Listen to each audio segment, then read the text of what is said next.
TTADC का जो election होने वाला है उसका शेड्यूल अनाउंस करेंगे।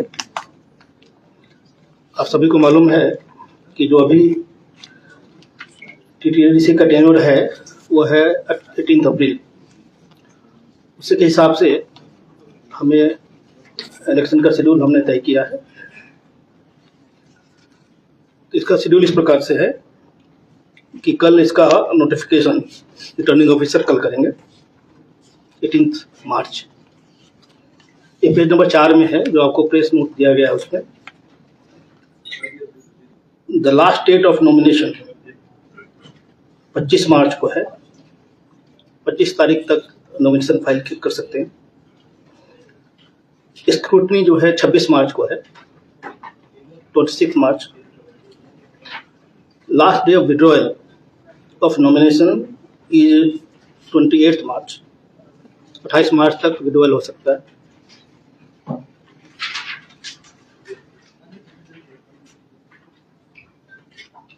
टीटीडीसी का इलेक्शन 13 अप्रैल को होगा, 13 अप्रैल।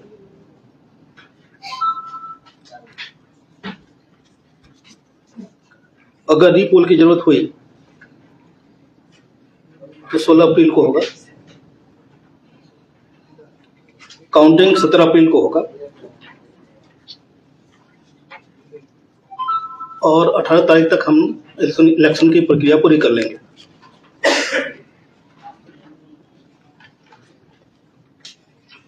अभी से मॉडल कोड ऑफ कंडक्ट लागू हो चुका है। इसका डिटेल गाइडलाइन हम लोगों ने ऑलरेडी इशू कर दिया है। हम सभी prospective candidates, political parties, government functionaries, public functionaries, government employees सभी से रिक्वेस्ट करेंगे कि मॉडल कोड ऑफ कंडक्ट को सख्ती से पालन करें। साथ ही साथ हम सभी से रिक्वेस्ट करेंगे कि इस इलेक्शन को पीसफुल, फ्री संपन्न करने में हमारी मदद करें। और मिस्टर सेन को बोलूँगा इसी को बंगाली में आपको बताएं। সবাইকে নমস্কার। আজকে রাজ্য নির্বাচন আয়োগের পক্ষ থেকে টিটিএডিসি জেনারেল ইলেকশনের নির্ঘণ্ট ঘোষণা করা হয়েছে। আপনারা সবাই জানেন যে আমাদের 28টি কনস্টিটিউয়েন্সি রয়েছে পুরা ত্রিপুরাতে টিটিএডিসি এলাকায়। আমাদের নির্বাচনের দিনক্ষণ কিছুটা এরকম। কালকে যারা রিটার্নিং অফিসার আছেন, এডিশনাল এসডিএম অর এসডিএমস, ওনারা নোটিফিকেশন জারি করবেন। নমিনেশন ফাইলিং এর লাস্ট ডেট থাকবে 25 মার্চ 2026। স্ক্রুটিনির জন্য রাখা হয়েছে 26 মার্চ 2026। উইথড্রয়াল অফ ক্যান্ডিডেচার্স, যদি কেউ নিজের ক্যান্ডিডেচার উইথড্র করতে চান তার জন্য সময়সীমা বেঁধে দেওয়া হয়েছে 28 মার্চ 2026 পর্যন্ত। পোল, ডেট অফ পোল, যেদিন ভোট হবে সেই দিনের তারিখটা হচ্ছে 13 এপ্রিল 2026। যদি পোল রিপোল করার দরকার পড়ে তাহলে সেই ব্যাপারের জন্য রাখা হয়েছে 16 April 2026। Counting of votes, vote গণনা হবে 17 এপ্রিল 2026। কাউন্টিং এর সময় সকাল 8 ঘটিকা হইতে এবং পুরা নির্বাচন প্রক্রিয়াটা 18 এপ্রিল 2026 মধ্যে সম্পন্ন করা হবে। আমাদের মাননীয় ইলেকশন কমিশনার স্যারের এই ঘোষণার সাথে সাথে MCC model code of conduct লাগু হয়ে যাবে এবং আমাদের কমিশনের পক্ষ থেকে সবাইকে আহ্বান জানানো হচ্ছে যে সব রাজনৈতিক দল যাতে এই নির্বাচনটা করতে কমিশনকে সহযোগিতা করে, শান্তিপূর্ণ সুষ্ঠুভাবে যাতে সবাই নিজের গণতান্ত্রিক অধিকারটা প্রয়োগ করতে পারে সেই ব্যাপারে যাতে সর্বস্তরের মানুষের কাছে আমাদের আবেদন থাকবে সহযোগিতা করার জন্য। আমাদের পাশাপাশি আমাদের এই 697 আমাদের সেক্টর ম্যাজিস্ট্রেট এবং পুলিশ সেক্টর অফিসারদেরও নিয়োগ করা হয়েছে এবং বিভিন্ন সময় আমাদের ল অ্যান্ড অর্ডার বা অন্যান্য বিষয় নিয়ে প্রশাসনিক স্তরে done adequate preparation so far. and he will highlight a few points.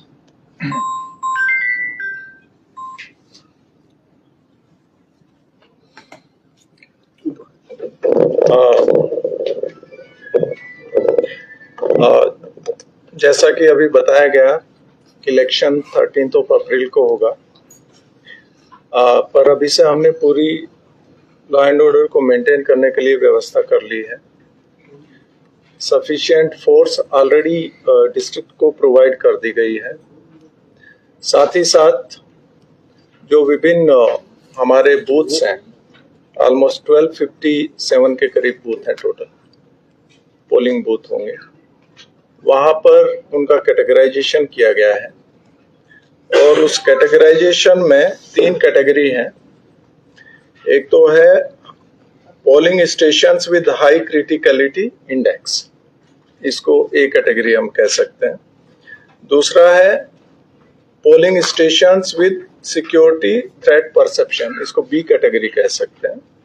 और तीसरा है normal, C category.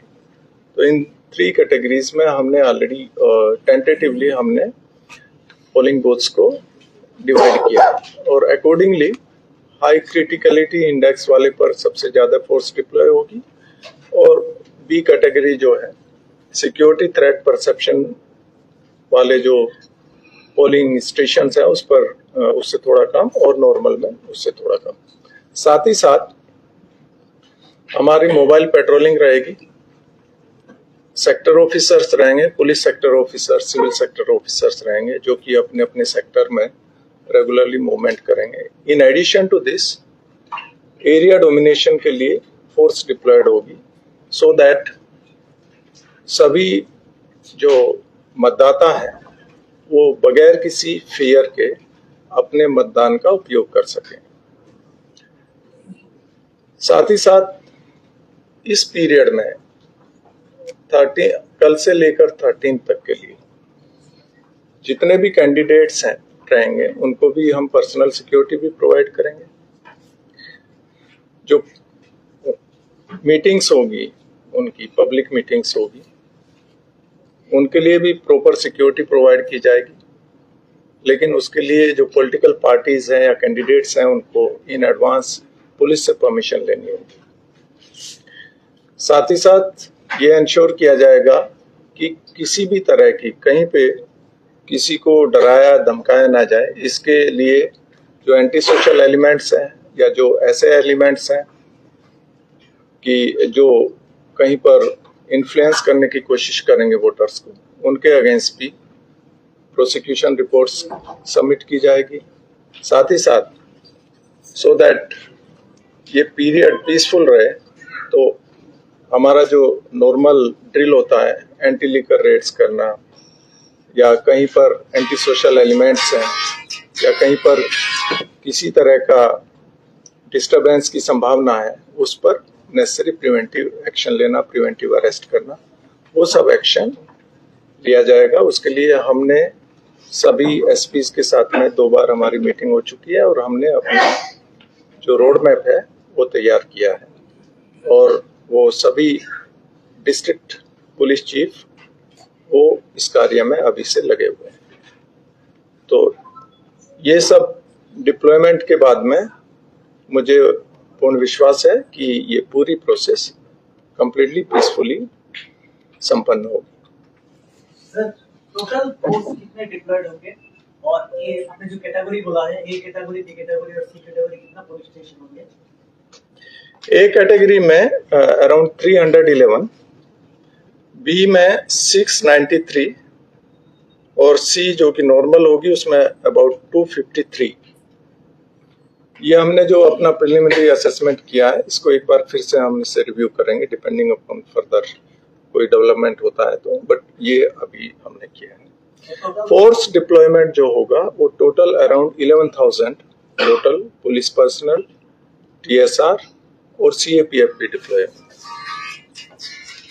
Police station sir covered by state police और सी स्टेट पुलिस से कवर होगा और TSR से कवर होगा mostly. So if the election commission could give the total number of polling station and the total area in which this code of conduct will be there, because it is it only the ADC area? The total number of polling stations is 1257, and model code of conduct is only in the ADC area. But from now onwards,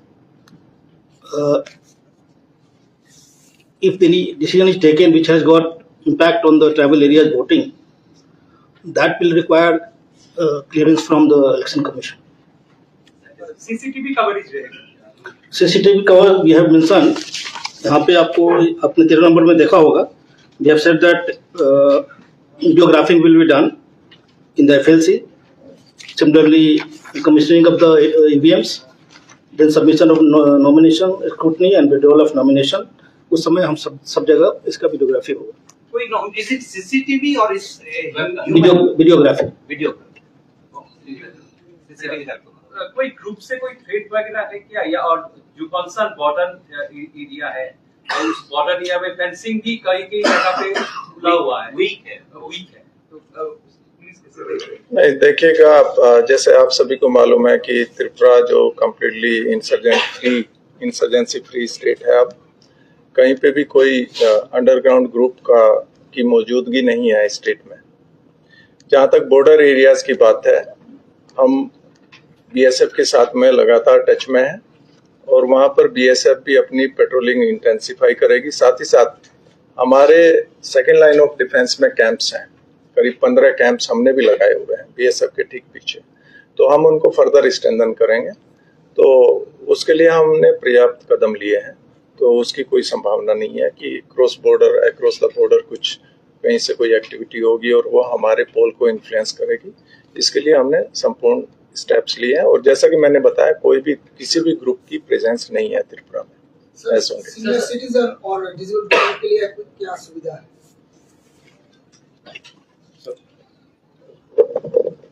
senior citizens और जो disable voters उनके लिए हम हर एक polling station में it has been directed to all the returning officers to ensure the assured minimum facilities जो कि वोटर्स के लिए चाहिए, जैसे कि बारिश के टाइम पे अगर जरूरत पड़े तो कहीं पे शेड लगाना, रैंप नहीं है तो रैंप लगाना, that will be ensured by the concern returning officers through the AMF. Manoj ji, village council election को लेकर जो बहुत मुद्दे हो रहा है, उसके बारे में त्रिपुरा स्टेट ये मैटर अभी सब जुडिस है, इसके बारे में अभी हम कुछ बात नहीं करेंगे। ये मैटर जो है ना सुप्रीम कोर्ट में चल रहा है, इसकी हियरिंग कल है, इसलिए आज बोलना जरूरी ठीक नहीं है। ठीक है, थैंक यू।